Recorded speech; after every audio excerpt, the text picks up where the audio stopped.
إن الله وملائكته يصلون على النبي يا أيها الذين آمنوا صلوا عليه وسلموا تسليما اللهم صل على سيدنا ومولانا محمد وعلى آل سيدنا ومولانا محمد وبارك وسلم صلاة وسلاما عليك يا سيدي يا رسول الله وما كان لمؤمن أن يقتل مؤمنا إلا خطأ ومن قتل مؤمنا خطأ فتحرير رقبة مؤمنة ودية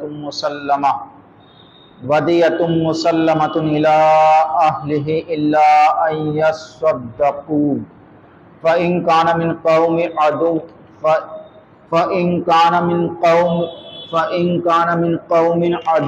لكم وهو مؤمن فتحرير رقبة مؤمنة وإن كان من قوم بينكم وبينهم ميثاق فدية مسلمة إلى أهله وتحرير رقبة مؤمنة فمن لم يجد فصيام شهرين متتابعين توبة من الله وكان الله عليما حكيما۔ اور مسلمانوں کو یہ حق نہیں کہ مسلمان کا خون کرے مگر ہاتھ بہک کر، اور جو کسی مسلمان کو نادانستہ قتل کرے تو اس پر ایک غلام مسلمان کا آزاد کرنا ہے، اور خوں بہا کہ مقتول کے لوگوں کو سپرد کی جائے مگر یہ کہ وہ معاف کر دیں۔ پھر اگر وہ اس قوم سے ہو جو تمہاری دشمن ہے اور خود مسلمان ہے تو صرف ایک غلام مسلمان کا آزاد کرنا، اور اگر وہ اس قوم میں ہو کہ تم میں ان میں معاہدہ ہے تو اس کے لوگوں کو دیعت سپرد کی جائے اور ایک مسلمان مملوک آزاد کرنا۔ تو جس کا ہاتھ نہ پہنچے وہ لگاتار 2 مہینے کے روزے رکھے، یہ اللہ کے یہاں اس کی توبہ ہے اور اللہ جاننے والا حکمت والا ہے۔ اس آیت کریمہ میں اللہ تبارک و تعالیٰ نے ایک مسلمان کا دوسرے مسلمان کو قتل کرنے سے منع فرمایا ہے، پھر فرمایا کہ اگر نادانستہ طور پر غلطی کے طور پر کوئی قتل کر دے تو وہ ایک غلام آزاد کرے اور دیت دے اگر کوئی غلطی سے کسی کو قتل کر دے۔ اس سے پہلی آیتوں میں اللہ تعالیٰ نے کفار کے خلاف جہاد کرنے کی ترغیب دی اور کفار کے خلاف جہاد نہ کرنے والوں کی مذمت کی تھی۔ اس آیت میں جہاد سے متعلق بعض احکام بیان کیے ہیں، کیونکہ جب مسلمان کافروں پر حملہ کریں گے تو بغیر ارادہ یہ بھی ہو سکتا ہے کہ کوئی مسلمان کے ہاتھوں مارا جائے۔ اسی صورت میں اللہ تعالیٰ نے حکم بیان فرمایا ہے کہ اگر مسلمان مقتول دارالاسلام کا رہنے والا ہو یا کسی معاہدہ ملک کا باشندہ ہو تو اس کے ورثہ کو اس کی دیت ادا کی جائے گی اور اس خطا کے کفارے میں ایک مسلمان غلام یا باندی کو آزاد کیا جائے گا، اور اگر وہ مقتول دارالحرب کا باشندہ ہو تو صرف ایک مسلمان غلام یا باندی کو آزاد کیا جائے گا، اور اگر غلام یا باندی کو آزاد کرنے کی طاقت نہ ہو تو 2 ماہ کے مسلسل روزے رکھے جائیں گے۔ یعنی یہ فرمایا کہ جس کو غلطی سے قتل کر دیا اگر وہ دارالاسلام کا رہنے والا ہے تو ایک غلام آزاد کرنا ہے مسلمان اور دیت بھی دینی ہے، اور اگر دارالحرب کا رہنے والا ہے تو صرف غلام آزاد کرنا ہے، دیت نہیں دینی۔ دیت کہتے ہیں کہ خون کے بدلے میں اتنی رقم دینا، شریعت میں اس کی مقدار متعین ہے، یا تو 100 اونٹ ہو یا 1000 دینار یا 1000 درہم۔ یہ اس آیت کے شان نزول میں چند اقوال ہے۔ ایک قول یہ ہے کہ جنگ احد میں مسلمانوں نے حضرت حذیفہ کے والد یمان کو غلط فہمی سے قتل کر دیا تھا، اس موقع پر یہ آیت نازل ہوئی۔ یعنی یہ آیت کس موقع پر نازل ہوئی، اس کا پس منظر کیا ہے، اس کے تعلق سے مفسرین کرام کے 4 قول ہیں۔ تو پہلا قول یہ ہے کہ یہ جنگ احد کے موقع پر نازل ہوئی۔ حضرت عائشہ بیان کرتی ہیں کہ جنگ احد کے دن مشرکین شکست کھا گئے تھے اس وقت ابلیس لعنت اللہ علیہ نے چلا کر کہا، اے اللہ کے بندو، اپنے پیچھے والوں پر حملہ کرو۔ پھر اگلی صفوں نے پچھلی صفوں پر حملہ کیا اور وہ آپس میں گتم گتا ہو گئے۔ اچانک حضرت حذیفہ نے دیکھا کہ مسلمان ان کے والد پر حملہ کر رہے ہیں۔ انہوں نے چلا کر کہا، یہ میرے باپ ہیں، یہ میرے باپ ہیں۔ حضرت عائشہ نے بیان کیا، بخدا وہ اس وقت تک باز نہیں آئے جب تک کہ انہوں نے حضرت یمان کو قتل نہیں کر دیا۔ حضرت حذیفہ نے کہا، اللہ تعالیٰ تمہاری مغفرت فرمائے، کیونکہ آپ کو معلوم ہے، گزر چکا ہے کہ جنگ احد کے موقع پر شروعات میں مسلمانوں کو فتح ہو گئی تھی، اور نبی کریم صلی اللہ علیہ وسلم نے جن 50 لوگوں کو پہاڑ کے درے پر کھڑا کیا تھا، وہ اس جگہ کو چھوڑ کر میدان جنگ میں آ گئے تھے، جس وجہ سے کفار نے پیچھے سے حملہ کر دیا۔ تو مسلمانوں میں اتنی دہشت بیٹھ گئی کہ وہ ایک دوسرے کو قتل کرنے لگے، اور انہیں یہ بھی معلوم نہیں ہوتا تھا کہ ہم جسے قتل کر رہے ہیں وہ مسلمان ہے یا کافر۔ تو ایک شان نزول تو یہ ہے کہ یہ جنگ احد کے موقع پر نازل ہوئی جب حضرت یمان کو قتل کیا گیا۔ دوسرا قول یہ ہے کہ بنو عامر کا ایک شخص مسلمان ہو گیا تھا، حضرت عیاش بن ابی ربیعہ کو اس کی خبر نہ تھی، انہوں نے غلط فہمی سے اس کو قتل کر دیا۔ اس کی تفصیل یہ ہے کہ حضرت عیاش بن ابی ربیعہ ابو جہل بن ہشام کے سوتیلے بھائی تھے۔ وہ مسلمان ہو گئے اور رسول اللہ صلی اللہ علیہ وسلم کے ہجرت کرنے سے پہلے مہاجرین اولین کے ساتھ مدینہ چلے گئے۔ ابو جہل، حارث بن ہشام اور ان کے ساتھ بنو عامر کا ایک اور شخص تھا، یہ ان کو لینے مدینہ پہنچ گئے۔ عیاش سے ان کی ماں بہت محبت کرتی تھی۔ انہوں نے کہا، تمہاری ماں نے قسم کھائی تھی کہ جب تک تم کو دیکھ نہ لے گی سائے میں نہ بیٹھے گی، وہ دھوپ میں لیٹتی ہے، تم جا کر اپنی ماں کو دیکھ لو، پھر واپس چلے جانا۔ اور انہوں نے اللہ کی قسم کھا کر یقین دلایا کہ وہ ان کو واپس مدینہ پہنچا دیں گے۔ جب وہ مدینہ کی حدود سے باہر آئے تو انہوں نے حضرت عیاش کو باندھ لیا اور بنو عامر کے شخص نے ان کو کوڑے مارے۔ اس پر انہوں نے قسم کھائی تھی کہ وہ عامری کو قتل کر دیں گے۔ پھر وہ کافی عرصے تک مکہ میں قید رہے اور فتح مکہ کے دن آزاد ہوئے۔ ایک دن ان کے سامنے سے عامری آ رہا تھا، وہ مسلمان ہو چکا تھا، حضرت عیاش کو اس کے اسلام لانے کا علم نہیں تھا، انہوں نے اس کو قتل کر دیا۔ اس موقع پر آیت نازل ہوئی، یعنی حضرت عیاش یہ اسلام لے آئے اور یہ اسلام لانے کے بعد یہ مکہ چھوڑ کر مدینہ چلے گئے۔ جب یہ مدینہ چلے گئے تو ان کی ماں ان سے بہت محبت کرتی تھی، اس نے ان کے سوتلے بھائیوں کو بھیجا اور کہا ان کو لے آؤ۔ وہ گئے اور انہوں نے عیاش سے کہا کہ ہم تمہیں قسم دیتے ہیں کہ تمہیں کچھ نہیں کریں گے، بس تمہاری ماں نے قسم کھائی ہے کہ وہ جب تک تمہیں نہ دیکھ لے گی سائے میں نہ بیٹھے گی، دھوپ میں بیٹھے گی، تو ہم تمہیں لینے آئے۔ وہ ان کی باتوں میں آ گئے، اور جب باتوں میں آ گئے تو وہ ان کے ساتھ چل دیے۔ جب مدینہ شہر سے باہر نکلے تو باہر نکلتے ہی ان دونوں لوگوں نے حضرت عیاش کو 100 کوڑے مارے، اور پھر جب ان کی ماں کے پاس لے کے گئے تو ان کی ماں نے بھی ان کے پیروں میں بیڑیا وغیرہ ڈال دی اور کہا اس وقت تک نہیں کھولوں گی جب تک تم اسلام سے نہ پھر جاؤ۔ تو حضرت عیاش نے اس وقت قسم کھا لی کہ میں اس شخص کو قتل کروں گا۔ پھر ایک مرتبہ جب انہیں موقع ملا تو انہوں نے اس کو قتل کر دیا، حالانکہ وہ شخص اس وقت تک اسلام لا چکا تھا، لیکن حضرت عیاش کو معلوم نہیں تھا، اس لیے انہوں نے اسے قتل کر دیا۔ تو یہ آیت نازل ہوئی کہ ایک مسلمان آزاد کرو اور دیت دو۔ اور چوتھا قول یہ ہے کہ انہوں نے کہا کہ یہ آیت حضرت اسامہ بن زید کے متعلق نازل ہوئی ہے، انہوں نے غلط فہمی سے مرداس بن عمر کو خطان قتل کر دیا تھا۔ حضرت اسامہ بن زید بیان کرتے ہیں کہ ہمیں رسول اللہ صلی اللہ علیہ وسلم نے ایک لشکر میں بھیجا، ہم صبح کے وقت ایک مقام حرکات میں پہنچے، میں نے ایک شخص کو پکڑ لیا، اس نے کہا لا الہ الا اللہ، میں نے اس کو نیزے سے مار دیا۔ پھر مجھے گھبراہٹ ہوئی تو میں نے نبی کریم صلی اللہ علیہ وسلم سے اس واقعہ کا ذکر کیا۔ رسول اللہ صلی اللہ علیہ وسلم نے فرمایا کیا اس نے لا الہ الا اللہ کہہ دیا تھا، پھر تم نے اس کو قتل کر دیا؟ میں نے عرض کیا یا رسول اللہ اس نے ڈر کے مارے لا الہ الا اللہ کہا تھا۔ آپ نے فرمایا تم نے اس کا دل چیر کر کیوں نہیں دیکھا یہاں تک کہ تمہیں معلوم ہو جاتا کہ اس نے دل سے کہا ہے یا نہیں؟ آپ بار بار یہی کلمہ دہراتے رہے، یہاں تک کہ حضرت اسامہ کہتے ہیں میں نے تمنا کی کہ کاش میں آج ہی مسلمان ہوا ہوتا۔ یعنی اس کا ایک شان نزول یہ کہ حضرت اسامہ نے ایک کافر کو یعنی نیزہ مارا، نیزہ مارنے سے پہلے اس نے لا الہ الا اللہ کہا، یعنی وہ مسلمان ہو گیا۔ تو حضرت اسامہ نے یہ سمجھا کہ یہ جان جانے کے خوف سے کلمہ پڑھ رہا ہے، تو انہوں نے اس کو قتل کر دیا۔ تو جب انہوں نے اس کا ذکر نبی کریم صلی اللہ علیہ وسلم سے کیا تو نبی کریم صلی اللہ علیہ وسلم نے فرمایا کیا تم نے اس کا دل چیر کر دیکھا تھا کہ اس نے خوف کے مارے لا الہ الا اللہ کہا ہے؟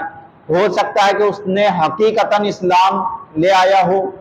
اس وقت حضرت اسامہ کہتے ہیں کہ کاش نبی کریم صلی اللہ علیہ وسلم نے اتنی مرتبہ یہ کہا کہ میں نے یہ تمنا کی کہ کاش میں آج ہی مسلمان ہوا ہوتا، یعنی اس سے پہلے میں مسلمان نہ ہوا ہوتا تاکہ میرے سے یہ گناہ سرزد نہ ہوتا۔ تو اس سے معلوم ہوا کہ جو شخص زبان سے کلمہ پڑھے اور ہمیں اس کا حال معلوم نہ ہو تو ہمیں چاہیے کہ ہم اسے مسلمان ہی مانیں، جیسا کہ اس حدیث شریف میں اس کا ذکر ہے۔ اب غلطی سے قتل کر دینے کی دو صورتیں ہیں۔ ایک صورت یہ ہے کہ فعل میں خطا ہو جائے، یعنی انسان ایک ہرن کا نشانہ لے رہا تھا اور گولی کسی انسان کو لگ گئی، اور دوسری صورت یہ ہے کہ ارادے میں خطا ہو جائے، قتل کرنے والے کا گمان یہ تھا کہ وہ شخص کافر ہے اور وہ در حقیقت مسلمان تھا۔ تو اس صورت میں یہ تو قتل خطا کی دوسری قسم قتل قائم مقام خطا ہے۔ مثلا ایک انسان کے ہاتھ سے اینٹ یا لکڑی گر گئی جس سے دوسرا شخص ہلاک ہو گیا، اس کا حکم بھی قتل خطا کی طرح ہے۔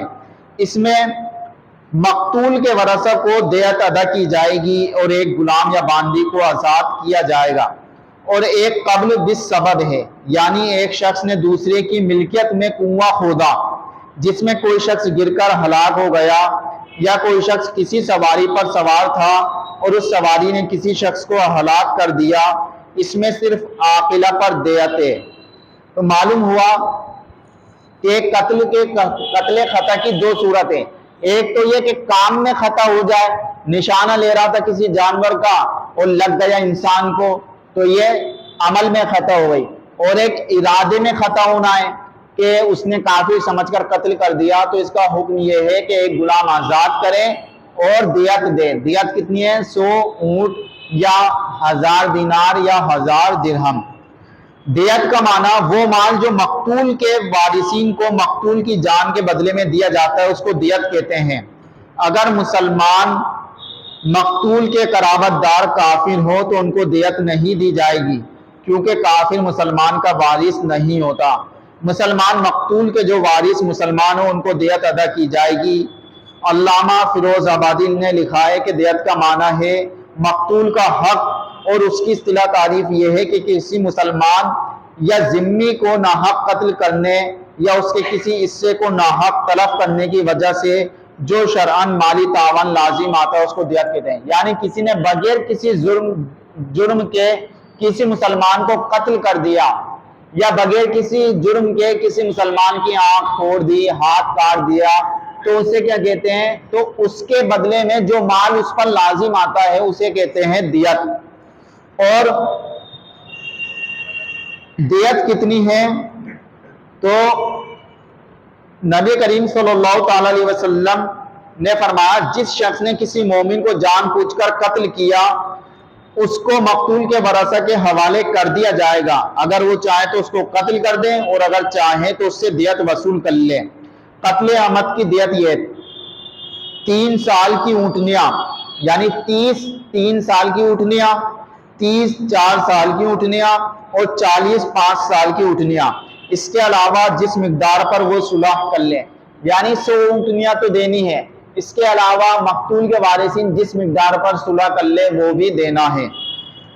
امام ابو حنیفہ کے نزدیک قتل خطا کی دیت میں 1000 دینار یا 10,000 درہم بھی دیے جا سکتے ہیں، یعنی اگر کسی نے کسی کو غلطی سے قتل کر دیا تو یا تو 1000 دینار دے یا 10,000 درہم دے، یہ قتل خطا کی ہے یعنی غلطی سے۔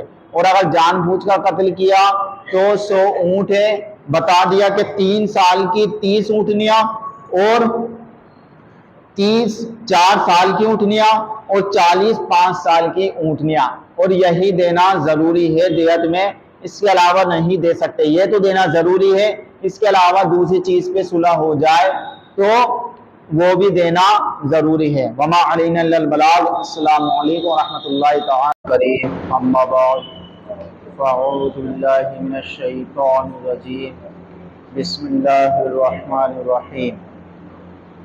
ان اللہ وملائکتہ یصلون علی النبی یا ایھا الذین آمنوا صلوا علیہ وسلموا تسلیما۔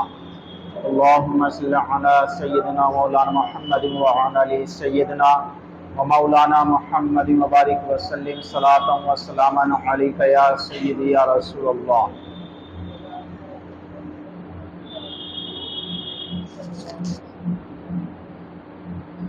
قال حدثنا غندر قال حدثنا شعبہ قال سمعت محمد بن المنقدر قال سمعت جابر بن عبد اللہ قال لما قتل بی جعلت اکشف الثوب عن وجهه ابکی وینہونی والنبی صلی اللہ علیہ وسلم لا ینہانی فجعلت امتی فاطمۃ تبکی فقال النبی صلی اللہ علیہ وسلم تبکینا او لا تبکین فما زالت الملائکۃ تظلہ باجنحتها حتی رفعتموہ۔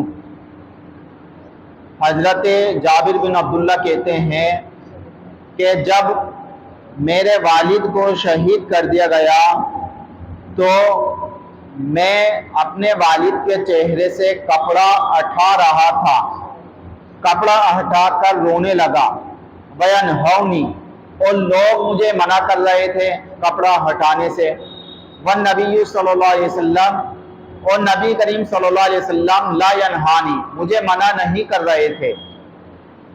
فجعلت امتی فاطمۃ تبکی تو میری پھوپھی فاطمہ رونے لگی، تو نبی کریم صلی اللہ تعالی علیہ وسلم نے فرمایا تبکینا او لا تبکینا، تم رو یا نہ رو۔ فما زالت الملائکۃ تظلہ باجنحتها بیش فرشتے اپنے پروں سے ان پر سایہ کر رہے ہیں یہاں تک کہ تم نے ان کا جنازہ اٹھا لیا۔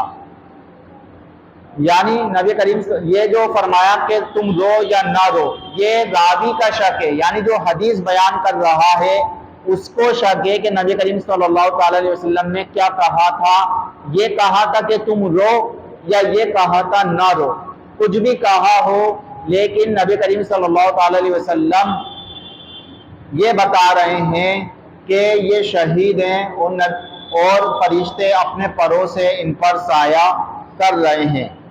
باب الرجل ینعی الی اہل المیت بنفسی، کسی آدمی کا میت کے گھر والوں کو اس کی موت کی خبر دینا۔ عن ابی ہریرہ ان رسول اللہ صلی اللہ علیہ وسلم نعى النجاشی فی اليوم الذی مات فیہ، حضرت ابو ہریرہ سے مروی ہے کہ نبی کریم صلی اللہ تعالی علیہ وسلم نے فرمایا کہ نبی کریم صلی اللہ تعالی علیہ وسلم نے نجاشی کی موت کی خبر دی اس دن جس دن وہ فوت ہوئے تھے۔ وخرج الی المصلی اور آپ عیدگاہ کی طرف گئے، فصف بہم اور صحابہ کرام کی صف بنائی، وکبر اربعہ اور 4 تکبیریں کہیں۔ اس حدیث سے ثابت ہوا کہ کسی کے مرنے کا اعلان کرنا یہ مستحسن ہے، یعنی اچھا کام ہے، جبکہ مقصود یہ ہو کہ لوگ زیادہ سے زیادہ جنازے اور دفن میں شریک ہوں، میت کے لیے دعائے خیر اور استغفار کریں۔ اس سے ثابت ہوا کہ مسجد میں نماز جنازہ منع ہے، چاہے جنازہ مسجد میں ہو یا نہ ہو، اس لیے کہ حضور اقدس صلی اللہ علیہ وسلم نے نجاشی کی موت کی خبر مسجد میں دی مگر وہاں نماز نہ پڑھی، عیدگاہ میں جا کر پڑھی۔ نیز ابو داؤد اور ابن ماجہ نے حضرت ابو ہریرہ سے روایت کی کہ رسول اللہ صلی اللہ علیہ وسلم نے فرمایا جس نے مسجد میں میت پر نماز پڑھی اس کے لیے کچھ نہیں۔ ابو داؤد میں ہے فلا شیء لہ، ابن ماجہ میں فلیس لہو شیئن اور مصنف ابن ابی شیبہ میں فلا صلاۃ لہو، یعنی مطلب یہ ہے کہ جس نے مسجد میں نماز جنازہ پڑھی اس کے لیے کوئی ثواب نہیں ہے۔ نماز جنازہ صف بنا کر پڑھی جائے۔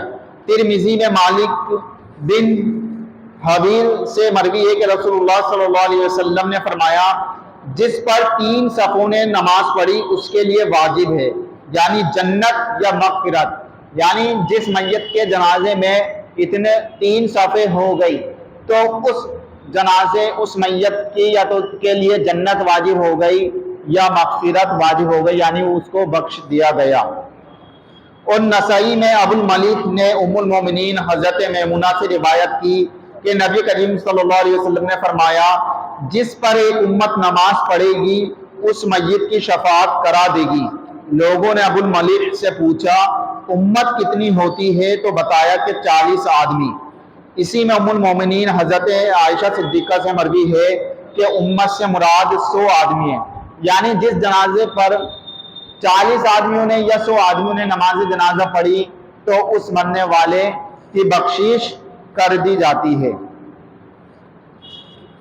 امام شافعی اور امام احمد بن حنبل نے اس حدیث سے ثابت کیا اور اس کے بعد آنے والی حدیث سے کہ غائبانہ نماز جنازہ پڑھنا کیا ہے، جائز ہے، جیسا کہ اس حدیث شریف میں کہ غائبانہ نماز جنازہ پڑھی نجاشی یہ دوسرے ملک میں فوت ہوئے اور نبی کریم صلی اللہ علیہ وسلم نے مدینہ میں ان کی نماز پڑھی، تو حضرت امام شافعی اور حضرت امام احمد بن حنبل یہ کہتے ہیں کہ غائبانہ نماز جنازہ پڑھنی کیا ہے، جائز ہے، یعنی میت کہیں اور ہو، کتنی دور ہو، یہاں پر نماز پڑھ لو، نہ یہ سی نماز جنازہ پڑھنا کیا ہے، جائز ہے۔ اور ہمارے نزدیک نماز جنازہ غائبانہ جائز نہیں، یعنی میت سامنے نہیں ہے تو اس کی نماز جنازہ پڑھنا ہمارے نزدیک جائز نہیں ہے۔ نماز جنازہ صحیح ہونے کی شرط یہ ہے کہ میت کا کل یعنی پورا جسم یا اکثر جسم سر کے ساتھ نمازی کے سامنے موجود ہو، یعنی جو نماز پڑھ رہا اس کے سامنے ہو، یا تو اس کا اکثر حصہ یا پورا حصہ۔ ہماری دلیل یہ ہے کہ حضور اقدس صلی اللہ علیہ وسلم کو اپنی کمال رحمت و شفقت اور عنایت کی بنا پر مسلمانوں کے نماز جنازہ میں شرکت کا بہت زیادہ اہتمام تھا، یعنی نبی کریم صلی اللہ علیہ وسلم امت پر بہت زیادہ شفقت رحمت عنایت فرماتے تھے کہ لوگوں کی نماز جنازہ میں شریک ہوا کرتے تھے۔ اگر رات میں یا دوپہر میں کوئی مرتا اس خیال سے کہ رات کی اندھیری اور دھوپ کی وجہ سے تکلیف ہوگی، آرام میں خلل ہوگا، صحابہ کرام اطلاع نہ دیتے اور دفن کر دیتے تو حضور فرماتے ایسا نہ کرو، اپنے جنازے کے لیے بلا لیا کرو، میری نماز مرد کے لیے رحمت ہے، یہ قبریں اندھیرے سے بھری ہے، میں اپنی نماز سے انہیں روشن فرما دیتا ہوں۔ اس کے باوجود زمانہ اقدس میں سینکڑوں صحابہ کرام اجمعین نے دوسری جگہوں میں وفات پائی، شہید ہوئے، مگر کسی حدیث میں وارد نہیں کہ حضور اقدس صلی اللہ علیہ وسلم نے ان کی غائبانہ نماز جنازہ پڑھی۔ کیا وہ حضور اقدس صلی اللہ علیہ وسلم کی رحمت کے محتاج نہ تھے؟ کیا ان پر رحمت عالم کی شفقت نہ تھی؟ کیا ان کی قبریں اپنی نماز سے پر نور فرمانا نہ چاہتے تھے؟ کیا جو مدینہ طیبہ میں فوت ہوتے انہی کی قبر میں اس مبارک روشنی کی محتاج تھی اور وہی لوگ قابل شفقت تھے اور جگہ فوت ہونے والے نہیں؟ مقتضی ہوتے ہوئے کوئی کام نہ کرنا اس کی دلیل ہے کہ وہ جائز نہیں۔ یہی وجہ ہے کہ مدینہ طیبہ کے علاوہ دوسری جگہوں کے مسلمانوں نے خود حضور اقدس صلی اللہ علیہ وسلم کی نماز جنازہ نہ پڑھی۔ وصال کے وقت پورا عرب مسلمان تھا مگر کسی نے حضور کی نماز غائبانہ نہ پڑھی۔ اسی طرح خلفائے راشدین کی بھی۔ کون امتی ہوگا کہ وہ اس کی تمنا رکھتا ہوگا کہ خاتم الانبیاء رحمت ارض و سرا کی نماز جنازہ پڑھ کر سعادت حاصل کرے؟ اگر نماز جنازہ غائبانہ جائز ہوتی تو کیا صحابہ کرام باز رہتے؟ خلفائے راشدین کے زمانے مبارک میں ہزار صحابہ تابعین جہادوں میں شہید ہوئے۔ کیا کہیں مروی ہے کہ خلفائے راشدین نے کبھی نماز جنازہ غائبانہ پڑھی؟ اگر مشرور ہوتی تو کیوں نہیں پڑھتے؟ تو معلوم ہو گیا ہماری دلیل یہ ہے کہ نبی کریم صلی اللہ علیہ وسلم نے کیا فرمایا کہ قبر تاریکی سے بھری ہوئی ہے، میں نماز جنازہ پڑھ کر ان کو روشن کر دیتا ہوں۔ تو نبی کریم صلی اللہ علیہ وسلم کو اپنی امت پر بہت زیادہ شفقت، رحمت، عنایت تھی۔ اس کے باوجود نبی کریم صلی اللہ علیہ وسلم کے زمانے میں کئی سو صحابہ کرام مدینہ سے باہر شہید ہوئے، انہیں بھی نبی کریم صلی اللہ علیہ وسلم کی شفقت کی ضرورت تھی، حاجت تھی، اور نبی کریم صلی اللہ علیہ وسلم ان کی قبروں کو روشن کرنا چاہتے تھے۔ اس کے باوجود آپ نے غائبانہ نماز جنازہ نہیں پڑھی، تو معلوم ہوا کہ غائبانہ نماز جنازہ پڑھنا یہ کیا ہے؟ جائز نہیں ہے۔ صرف 3 واقعے ایسے ہیں جن سے غائبانہ نماز جنازہ کے مشروع ہونے پر استدلال کیا جاتا ہے۔ ایک یہی حضرت نجاشی شاہ حبشہ کا واقعہ، دوسرے حضرت معاویہ بن معاویہ لیثی کا، تیسرے غزوہ موتہ کے عمرہ کا۔ یہ تینوں بظاہر غائبانہ نمازیں تھیں، مگر حقیقت میں تینوں کے واقعے میں جنازے روئے انور کے سامنے تھے۔ یعنی 3 واقعے ایسے ملتے ہیں کہ نبی کریم صلی اللہ علیہ وسلم نے غائبانہ نماز جنازہ پڑھی، یعنی جنازہ سامنے موجود نہیں ہے، سینکڑوں میل دور پر ہے، پھر بھی نبی کریم صلی اللہ علیہ وسلم نے پڑھی۔ 3 واقعے ایسے ملتے ہیں، لیکن حقیقت یہ ہے کہ وہ نماز غائبانہ نہیں تھی، بلکہ ان جنازوں کو اٹھا کر نبی کریم صلی اللہ علیہ وسلم کے سامنے رکھ دیا گیا تھا۔ جیسا کہ بیت المقدس کو جب کفار نے پوچھا کہ آپ اگر تشریف لے گئے تھے آسمان میں اور بیت المقدس معراج کی رات میں، تو بتاؤ بیت المقدس کیسا ہے؟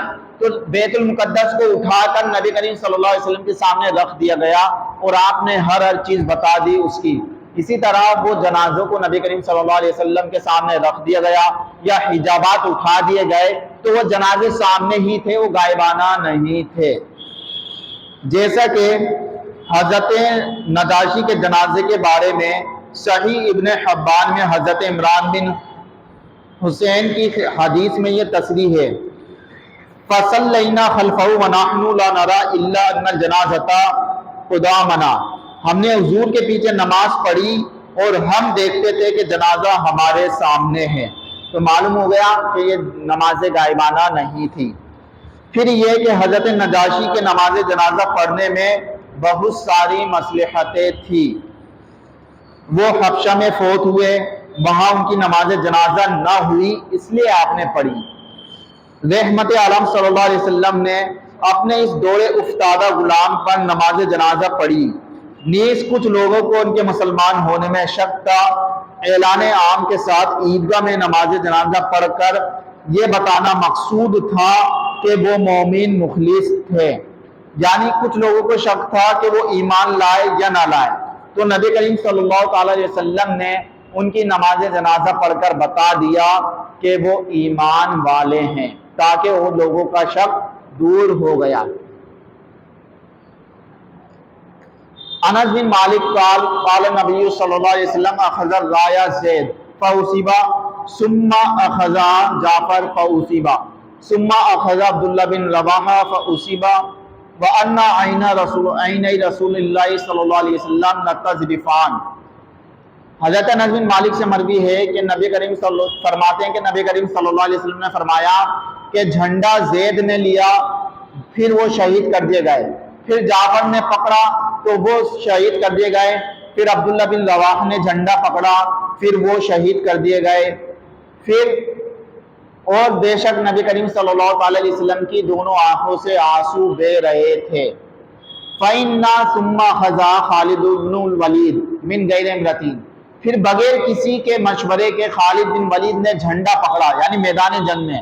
آپ نے دیکھا ہوگا میدان جنگ میں جنگیں ہوتی ہیں تو جھنڈا اگر سیدھا ہے تو اس کا مطلب ہے کہ ہاں جنگ صحیح ہے، بادشاہ ہمارا سلامت ہے، اور جھنڈا گرا تو اس جھنڈا گرنے والی جو فوج ہوتی وہ ہار جاتی، وہ یہ سمجھتے ہمارا بادشاہ شہید کر دیا گیا، تو جھنڈا گرنے نہیں دیتے، ایک شہید ہوتے تو دوسرے پکڑ لیتے۔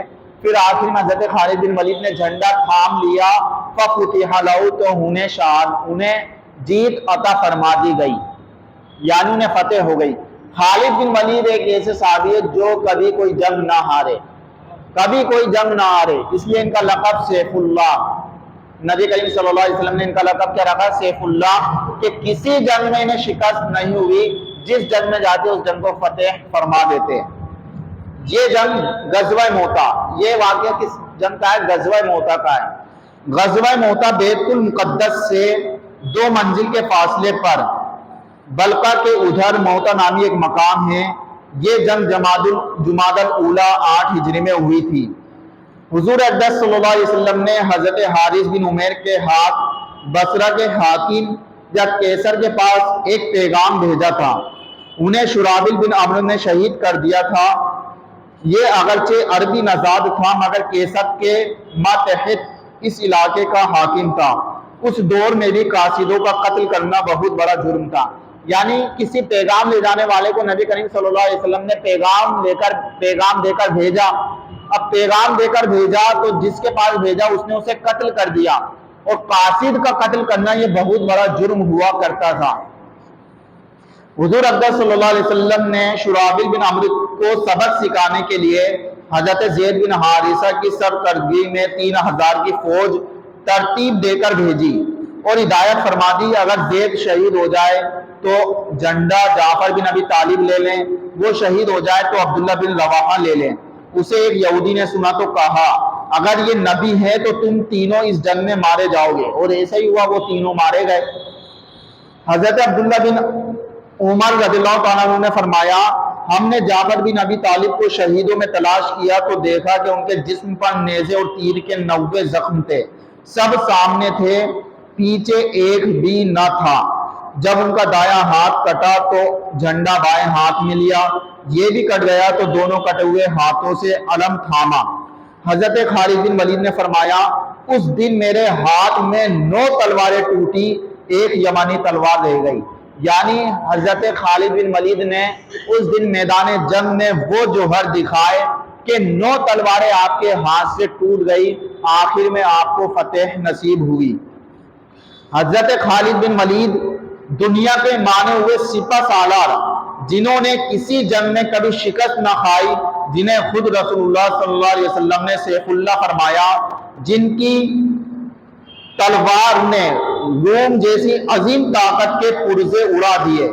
اس حدیث سے ثابت ہوا کہ حضور اقدس صلی اللہ علیہ وسلم غیب جانتے تھے، تبھی تو خبر دے رہے ہیں کہ وہ شہید ہو جائے تو یہ تھام لے، وہ شہید ہو جائے تو یہ تھام لے۔ آپ کو معلوم تھا کہ یہ تینوں شہید ہوں گے۔ نیز اس حدیث سے ثابت ہوا کہ اگر کوئی شخص یہ دیکھے کہ مسلمانوں کا اجتماعی یا انفرادی نقصان ہو رہا ہے اور اس میں صلاحیت ہے کہ وہ ان کا کام سر انجام دے تو نقصان نہ ہوگا، تو اسے خود سے بغیر کسی کی دعوت کے وہ کام سر انجام دینا چاہیے، بلکہ یہ ایک حد تک واجب ہے۔ یعنی مسلمانوں کا کوئی امیر نہیں ہے، اور امیر نہ ہونے کی وجہ سے مسلمانوں میں انتشار ہے، ان کا کوئی، جیسا کہ آج کوئی ہے نہیں، مسلمانوں کا کوئی پرسان حال ہی نہیں ہے، کوئی لیڈر مسلمانوں کا نہیں ہے جسے مسلمان متفقہ طور پر مانے۔